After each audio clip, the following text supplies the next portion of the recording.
Hi hello வணக்கம். இது உங்கள் கிராண்ட்மாஸ் கிச்சன் ஜோஷ்வா டேனன்ற பேரோட இருக்கும். இது வரைக்கும் எங்கள் சேனலுக்கு சப்ஸ்கிரைப் பண்ணாதவங்க மறக்காமல் சப்ஸ்கிரைப் பண்ணுங்கள், ஷேர் பண்ணுங்கள், கமெண்ட் பண்ணுங்கள். வீடியோவை ஸ்கிப் பண்ணிட்டு போனவங்க மறக்காமல் கடைசி வரை பாருங்கள். உங்களோட சின்ன டிப்ஸ் சொல்லுவேன், அதெல்லாம் கண்டிப்பாக ஃபாலோ பண்ணிக்கோங்க. நெக்ஸ்ட்டு பார்த்தீங்கன்னா இன்றைக்கி என்ன டிஷ்ஷுன்னு பார்த்தீங்கன்னா எனக்கு பிடிச்சமான நண்டு மசாலா. ரொம்ப சளியாக இருக்கிறதுனால நண்டு வாங்கியிருக்கேன். எனக்கு மட்டும் ஒரு 1/2 kg வாங்கியிருக்கேன் சாப்பிட்றதுக்கு. ஸோ நான் மட்டும் சாப்பிட போகிறதில்ல, ஃப்ரெண்ட்ஸும் வருவாங்க சாப்பிடுவாங்க. அதனால் நண்டு மசாலா நான் எப்பொழுதும் ரொம்ப உரப்பாக செய்வேன். அது சாப்பிட்டோம்னா நெஞ்சு சளியெல்லாம் உடனே இறங்கிடும். அதுக்கு தேவையான பொருள் என்னன்றதை பார்த்துருவோம். அது எப்படி என்ன மெத்தடில் பண்ணுறேன்னு பார்த்துட்டு இந்த மெத்தடை ஃபாலோ பண்ணுங்கள். ரொம்பவே சூப்பராக இருக்கும். குழந்தைகள் சாப்பிடுவாங்க. குழந்தைகளுக்கு பார்த்தீங்கன்னா அவங்க அதில் உள்ள சதையை நல்லா இது பண்ணி கொடுத்தீங்கன்னா, சதையை மட்டும் எடுத்து கொடுத்தீங்கன்னா அது சளியெல்லாம் இறங்கிடும். நண்டை இடித்து சூப்பு பண்ணலாம். நான் இன்றைக்கி நண்டு மசாலா பண்ணி காமிக்கிறேன். வாங்க அதுக்கு தேவையான பொருள் என்னன்றதை பார்த்துடலாம். பொதுவாக நண்டு பார்த்தீங்கன்னா நண்டு பார்த்தீங்கன்னா நீங்கள் அமாவாசைக்கு ஒரு 3 நாளுக்கு பின்னாடி அல்லது அமாவாசைக்கு 3 நாளைக்கு முன்னாடி நண்டு வாங்கினீங்கன்னா ரொம்ப சதைப்பட்டாருன்னு சொல்லுவாங்க. ஸோ நான் கேள்விப்பட்டதில்லை. அதனால் நீங்கள் கேள்விப்பட்டால் எனக்கு கமெண்ட்டில் சொல்லுங்கள். நண்டு பார்த்தீங்கன்னா இந்த மாதிரி வாங்கிக்கிட்டேன். ஒரு 1/2 kg எனக்கு தேவையான நண்டு வாங்கிட்டேன். ஸோ இதுதான் இருந்தது, அதனால் நான் வாங்கிக்கிட்டேன். நான் கொஞ்சம் மீடியம் சைஸாக இருந்துச்சு, அதை வாங்கிட்டேன். நான் பார்த்தீங்கன்னா வீட்டில் தயிர் இல்லை, அதனால மஞ்சப்பொடி போட்டு நல்லா அலசி வச்சுருக்கேன். நல்லா 2 தடவை அலசி வச்சுட்டேன். இந்த மாதிரி நல்லா அலசி வச்சுக்கோங்க. தயிர் இருந்துச்சுன்னா தயிரை ஊற்றி நல்லா ஊற வச்சுருங்க. ஊற வச்சுட்டு அது நல்லா அலசிட்டிங்கன்னா நல்லா பார்த்திங்கன்னா அந்த வாடையெல்லாம் எடுத்துடும். அந்த ஏதாவது வாடை கெட்ட வாடை இருந்துச்சுன்னா அதெல்லாம் எடுத்துடும்.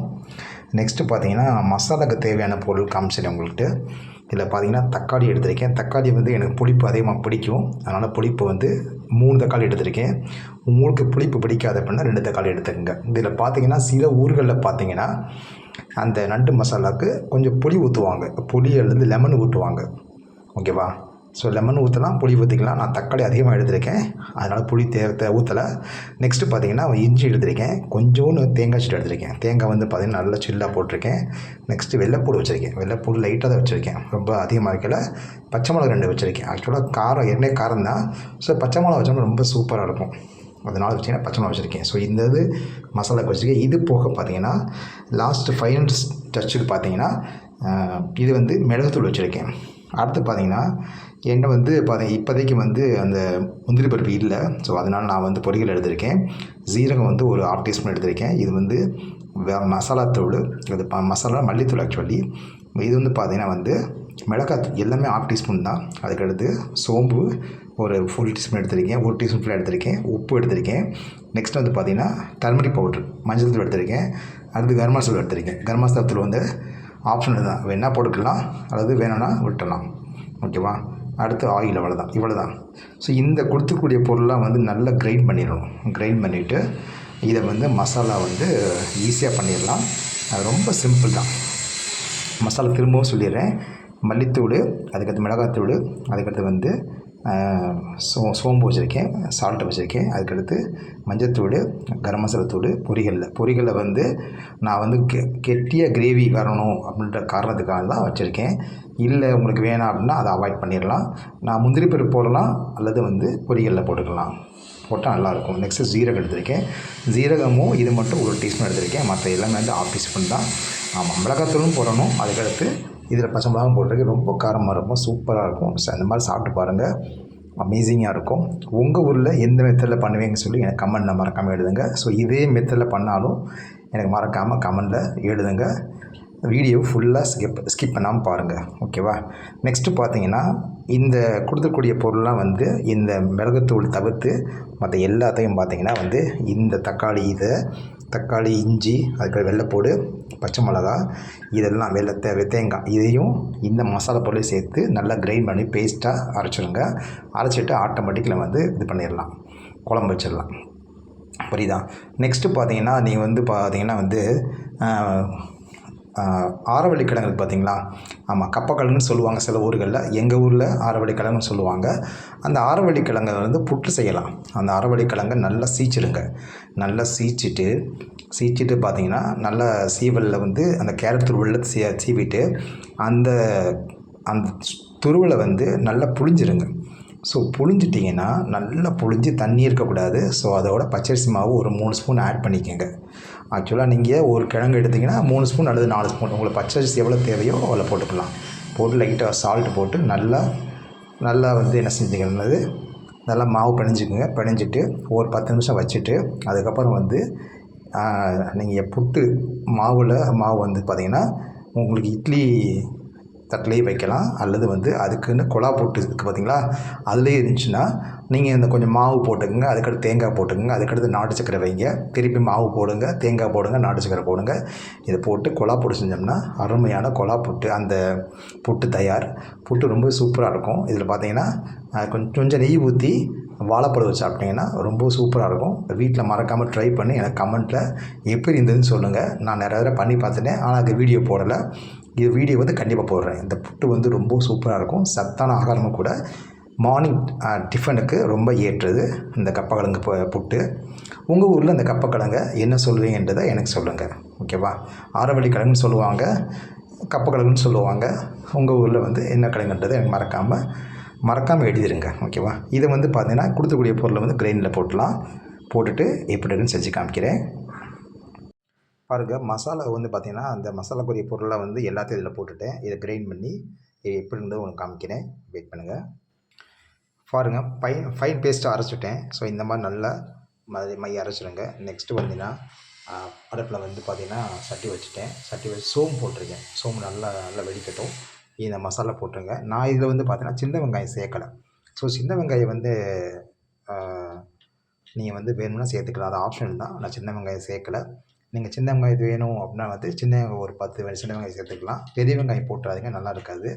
சின்ன வெங்காயம் ரொம்ப சூப்பராக இருக்கும். சின்ன வெங்காயம் போடும்போது ரொம்ப சுவை ரொம்ப அதிகமாக கொடுக்கும், நல்லாவும் இருக்கும். இதில் பார்த்தீங்கன்னா வந்து இந்த மாதிரி இந்த லைட்டாக வெடிச்சிருச்சு. இப்போ பார்த்தீங்கன்னா இந்த பேஸ்ட்டை இதில் போட்டுருக்கோம். அவ்வளோதான். ஸோ அடுத்த சிம்மில் வச்சுக்கோங்க, தெரிக்கும். அதனால் சிம்மில் வச்சுக்கோங்க. கொஞ்சம் சிம்மில் வச்சுக்கோங்க. ரொம்ப தெரிக்கும்.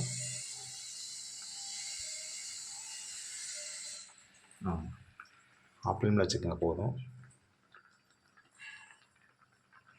பார்க்கவே அமேசிங்காக இருக்கா? சூப்பராக இருக்கும்.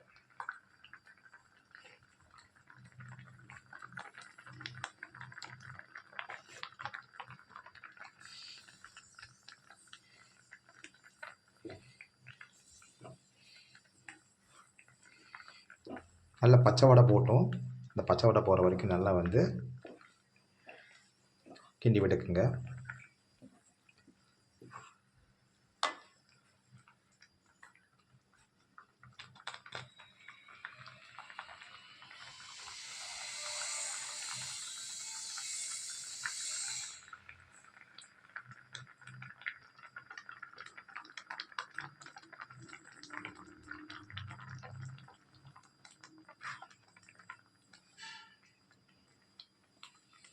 பாருங்கள், நல்லா கிரேவியாக வந்துருச்சா?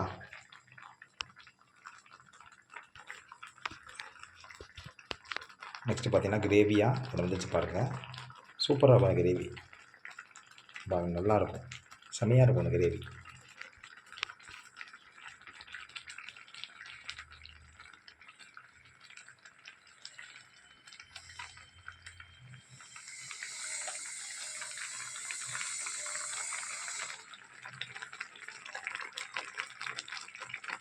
நீங்கள் அந்த ஆரவள்ளி கிழங்கை போட்டு செஞ்சு பாருங்கள், ரொம்ப சூப்பராக இருக்கும். நான் வந்து ஒரு 3 தடவை 4 தடவை ட்ரை பண்ணிட்டேன், நல்லா இருந்துச்சு. ஆமாம், குழா போட்டுலேயும் பண்ணலாம், நீங்கள் வந்து தனியாக வந்து இட்லி ஊர்லேயும் பண்ணலாம், நல்லாயிருக்கும், சூப்பராக இருக்கும். சாப்பிட்டு பாருங்கள், செம்மையாக இருக்கும். அது கேரளாவில் அடிக்கடி வந்து பண்ணக்கூடிய டிஷ்ஷு. ஸோ அதுக்கு பார்த்தீங்கன்னா மீன் குழம்பு போட்டு சாப்பிடுவாங்க. மீன் குழம்பு, வாழைப்பழம், பப்படம் போட்டு சாப்பிடுவாங்க. ரொம்ப சூப்பராக இருக்கும். அந்த ஆரவள்ளி கிழங்கு புட்டு ரொம்ப நல்லாயிருக்கும். இப்போ நல்லா கொதி வந்துடுச்சு. ஸோ இந்த கொதி வரும்போது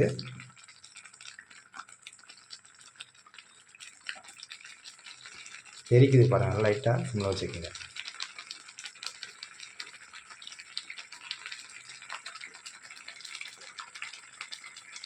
இப்போ இந்த நண்டு அதில் போட்டுருங்க. நண்டை வந்து இதில் போட்டு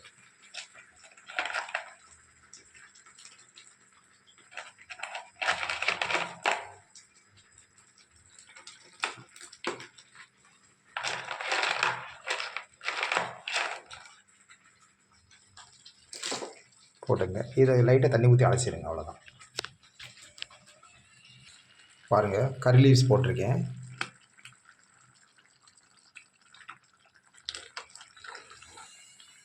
இது நல்லா கிண்டி விடுங்க. ஸோ நல்லா வேகட்டும். பாருங்கள், பார்க்கவே அமேசிங்காக இருக்கா? சூப்பராக இருக்கும். இந்த மாதிரி பண்ணிங்கன்னா செம்மையாக இருக்கும்.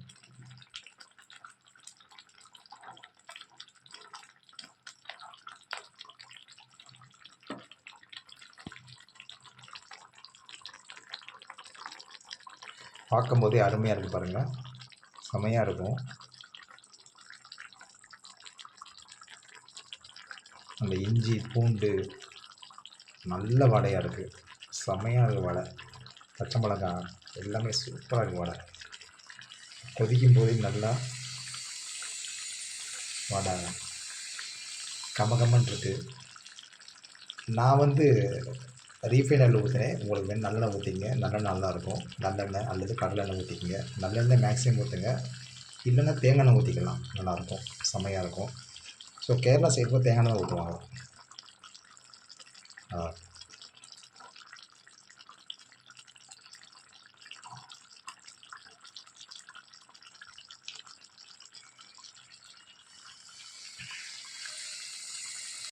பாருங்கள், லிட் வச்சு மூடி வச்சுருக்கேன். நல்லாவே கொதிக்குது பாருங்கள், சூப்பராக இருக்கா? செம்மையாக இருக்குது.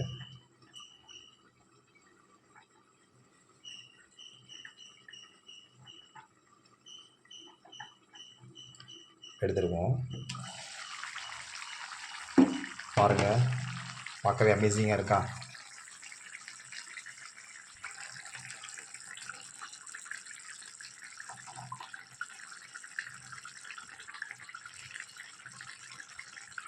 ஸோ இந்த ஸ்டேஜில் பார்த்தீங்கன்னா இங்கே வச்சுருக்கிற இதை வந்து போட்டுருவோம்.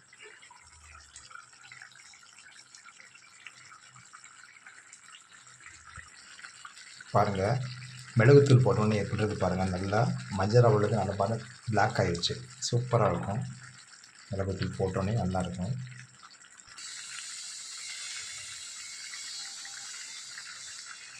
பாருங்கள், நண்டு மசாலா ரெடி ஆகிடுச்சு. எடுத்து சர்வ் பண்ண வேண்டியது தான். ஸோ இதில் பாருங்கள், சாதம் வெந்துட்டுருக்கு. இங்கே நண்டு மசாலா. ஸோ அதுக்கடுத்து பார்த்தீங்கன்னா படை மீன் குழம்பு.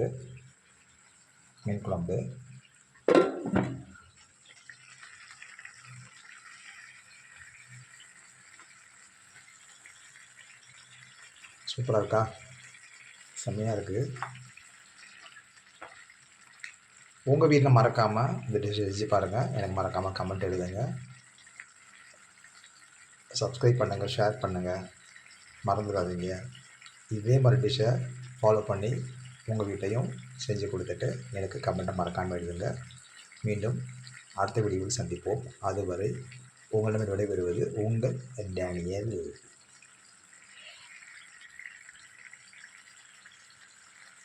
வணக்கம். எனக்கு என்ன ஸ்பெஷல்னு பார்த்தீங்கன்னா வந்து சோறு வச்சுருக்கேன்.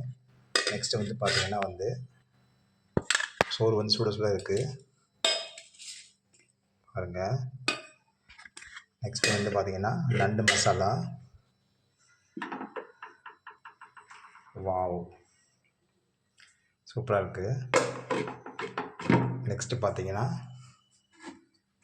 சாம்பார், நேற்று வச்ச சாம்பார் இருக்குது, முள்ளங்கி சாம்பார்.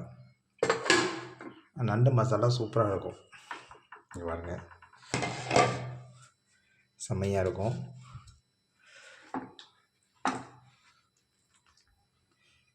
சூப்பராக இருக்கும்.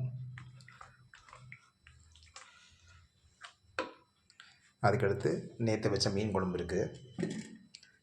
வாங்க ஃப்ரெண்ட்ஸ், சாப்பிட்லாம். செம்மையாக இருக்கும். எல்லாமே சூப்பர் டிஷ்ஷு. எச்சி ஊறுது. சாப்பிடுவோம். தேங்க்யூ.